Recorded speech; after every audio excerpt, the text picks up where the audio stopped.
Alright, let's go ahead and take a look at quiz B. So the first thing that you should have done is read the directions, right? And know that you get points for having the correct units, having your questions highlighted correctly according to what we did on our conversion chart, and then circling your final answer. Right? And then obviously the last thing you did was put your answers into exam login, but we're just going to show the work for right now. So the first thing that you need to do is highlight any units that are in the question. So if we read number 1, how many atoms are in 2.0 moles of aluminum phosphate? Okay, so let's go ahead and highlight anything that we see there. So it says how many atoms are particles, I'm going to highlight that in blue, are in 2.0 moles of aluminum phosphate. So after you're done highlighting, the next thing that you should do is write out what's given to you. So in the question, it says 2.0 moles. So write that first. And that's the number that you're going to be starting with. Next, let's see where we actually start on our conversion chart. So moles is pink. We're starting at pink, and it's asking you to find how many atoms there are. So from moles to blue, pink to blue, moles to particles. So that means we're going to use this bottom equation. And because nowhere in here does it say molar mass or highlighted in yellow, we actually don't need the molar mass for this compound. So disregard the molar mass on your compound sheet. So all we have to write is right here. So 1 mole on the denominator, and then 6.02 times 10 to the 23rd particles.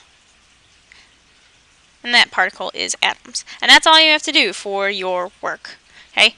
Next thing you need to do is put that into your calculator. So if you grab your calculator, and that's not a great place for that, let's put it here. If you grab your calculator, you're just going to type in 2.0, and then you're going to multiply that by 6.02, exponent button, 10 to the 23rd. Alright, if you have Mr. Huizinga, your calculator looks a little different, and you should be clicking your exponent button, right? Oops. So make sure that you did that. Press equals, and there's your answer. So your final answer should be 1.2. We only need 2 decimal points, and if we look at the third, it's a 4, so not greater than 5. So I'm just going to write 1.20 times 10 to the 24th. Last thing is to have your atoms, or your units, which is atoms, okay? And then circle your final answer. Number 2, how many molecules? And molecules is different than moles, so make sure that you realize, like, moles isn't just a abbreviation for molecules. I saw some students highlighting that in pink, and that would be incorrect. So how many molecules are in 3.6 grams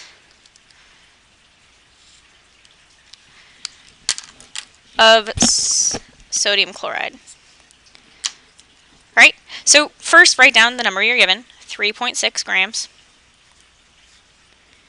And then set up your next equation. So if you take a look at your highlighted colors, we're going from grams all the way to particles, green to blue.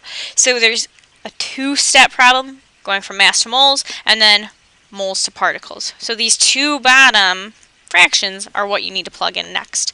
So 1 mole over the molar mass of the compound in this equation, which is sodium chloride. So I'm going to take a look at my sheet.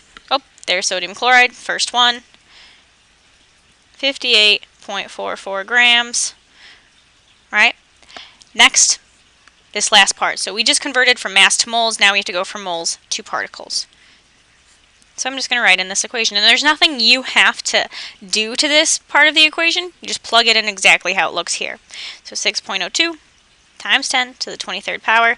And we're doing particles, right, over 1 mole. And that will get you your final answer. Next step, plug it into your calculator. So 3.6 divided by 58.44. Multiply that number by 6.02 times 10 to the 23rd power. And there's our answer. And it is in scientific notation, so we just keep it as is, and we just need to make sure we round our final answer. So 3.7, the third number is an 8, so I am going to round that 0 up to 1, 3.71 times 10 to the 22nd power. And what unit were we looking for? Molecules.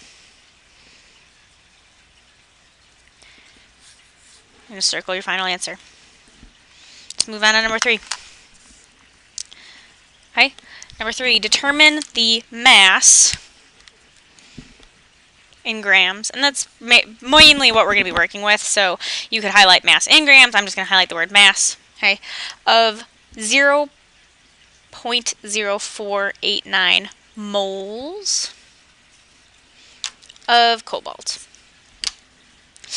Okay, so the first thing, write down what you're given. 0.0489 moles.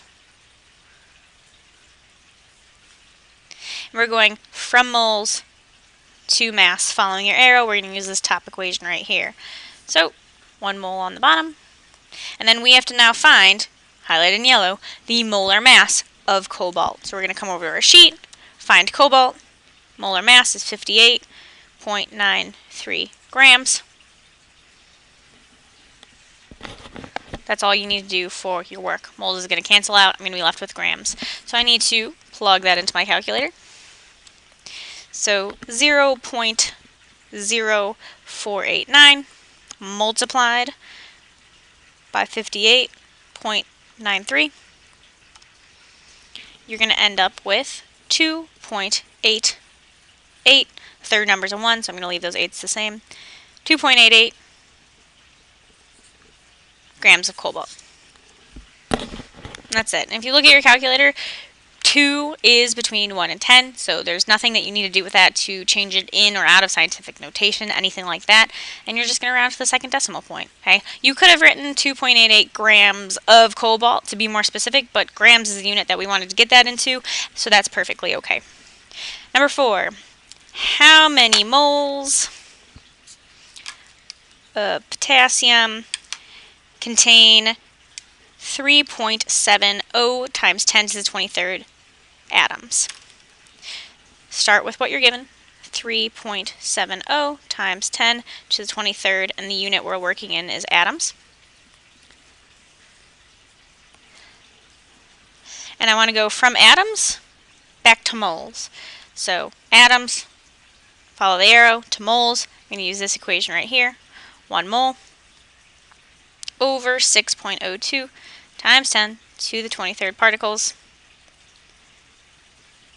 And that's all. Plug this into your calculator.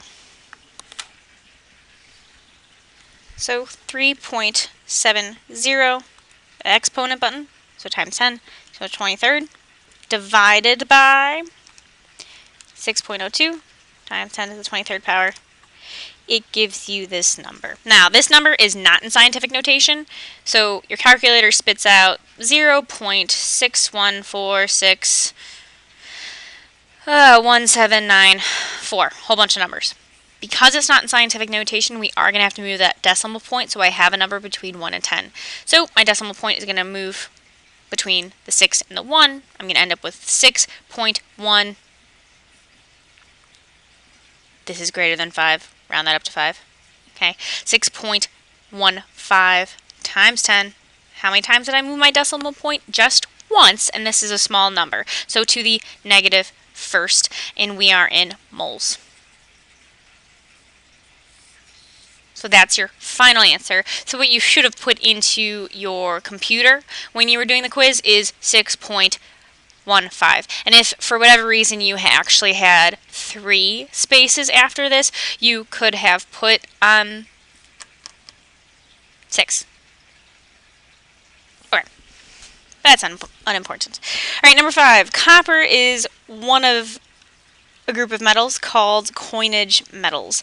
How many atoms, looking for atoms, of copper are in a pure copper coin weighing, right, so that's mass, 12.0 grams.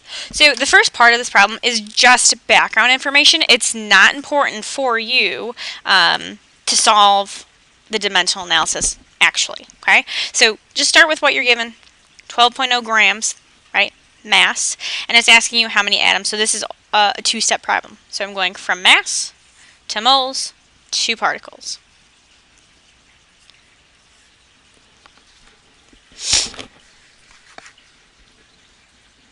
so 1 mole, over the molar mass of copper. So I'm going to have to come back to my sheet, find that copper's molar mass is 63.54 grams. I'm not done because I just went to moles. I also need to now go to particles using this next equation. So over 6.02 times 10 to the 23rd particles over 1 mole equals. Again, grams cancels out, moles cancels out. I'm left with particles, and I wanted atoms, so that's perfect. I'm going to go ahead and plug that into my calculator. So 12.0 divided by 63.54. Multiply that number by 6.02 times 10 to the 23rd particles. Okay, your answer is in scientific notation, so all you need to do is round it. So 1.1, this is greater than 5, so I'm going to round that 3 to a 4. 1.14 times 10 to the 23rd power, so a really big number because it's positive, and then the unit I have is atoms. Alright, so that's Quiz B. If you had any questions, make sure that you ask me or Mr. Huizinga or Mr. Sanders or whatever chemistry teacher you have.